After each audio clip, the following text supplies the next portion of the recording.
So, interesting article here on the motoringchronicle.com, basically going over how New York State has took in more tax revenue than ever before, but the roads have got even worse. This does kind of remind me of the situation in the UK where we have spent, I think, £15 billion, like $20 billion on the last 10 years on repairing potholes to our roads, like damage to the roads basically. And in that time, they've got markedly worse for many different reasons. But it usually just points to a bit of incompetence, really, when it comes to this stuff. But let's have a look at what's been said here, guys, because this headline is very much provocative for sure. Let's put it that way. But I'll dive into all the stats and all the findings here on this article on motoringchronicle.com as always. Released data studies are shedding light on the dangerous and rapidly deteriorating condition of New York's road infrastructure, even as taxpayers face growing financial burdens through tolls, congestion pricing, police-issued fines, and traffic cameras. Led by traffic attorney James Meadows, the study calls for urgent transparency and reforming how the city and state allocate transportation funds. According to the report, compiled using sources including TRIP Transportation Research Group, NYC Department of Transportation, and the New York State Bridge Inspection records, 43% of New York's major roadways are classified in poor or mediocre condition.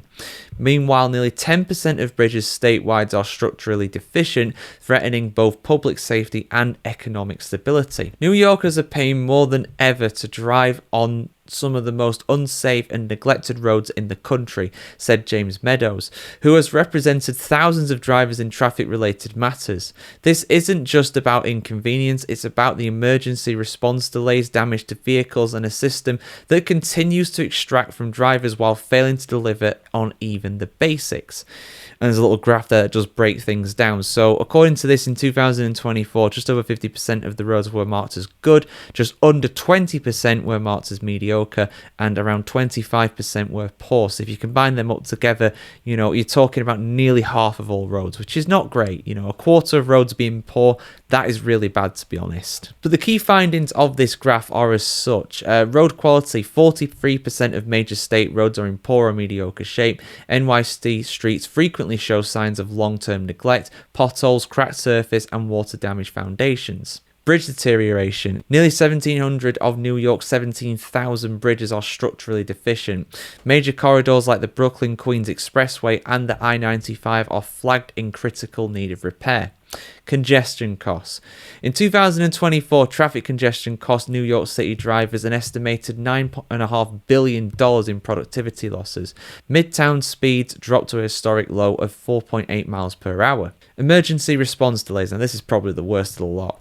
Average EMS response times for non-life-threatening emergencies have grown from 8.3 minutes to 23.3 minutes. That's happened over the last decade, with life-threatening cases seeing similar trends. Revenue discrepancy. Despite rising congestion tolls of $9 per vehicle, ticket revenue, and MTA funding, street conditions continue to decline with little transparency in how funds are applied. The report is recommending 4 different things, the first of which is an annual transparency audit. Publish detailed spending records showing where traffic fine, toll, and congestion pricing revenue is allocated. This is something that people are calling for in a lot of countries. And again, we're doing this in the UK right now, where they're wanting to know where the money is actually being spent. And the government, unsurprisingly, it's been quite opaque, really, shall we say, when it comes to where this money's going. I'm not saying where it's going, but a lot of people are saying that it's going to the government's back pockets. I'm not saying that's the case, but some people are saying that's the case. Second one, emergency prioritization. Expedite resurfacing of critical roadways and bridges with the public tracking dashboards. Number 3, accountability in spending. Mandate a percentage of funds from new toll and congestion zones to be reinvested directly into road safety.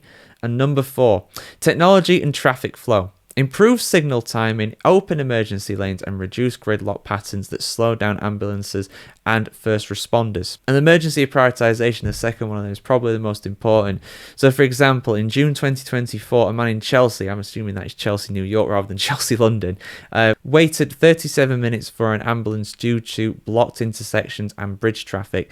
In the Bronx, firefighters were delayed by congestion on flagged overpasses, one scheduled for repairs 3 years prior. Not good. Not good. Yeah, I mean, you know, it's annoying being caught up in traffic, but it does have some serious real world consequences like that report is very much going over. I mean, are you a New York resident? Have you found that things are just getting worse when it comes to this? I did hear recently when I did a video going over the congestion charge that is in place in New York City now, that apparently things have got better in terms of traffic overall. People are noticing less cars out and about in the center of New York, but this is something that just affects the entire state. This is this report going over the entire state, not just central New York, not just the New York metropolitan area, but also the entire state of New York. And I know that technically some of the NYC metropolitan area goes into New Jersey, but you get what I'm saying. That region, basically, things on the whole are getting a lot worse according to this report. But I want to hear from you guys on the ground. If you're around there, if you're a citizen of there, if you are someone who goes there regularly, is this the case? Is that accurate? I want to hear what you have to say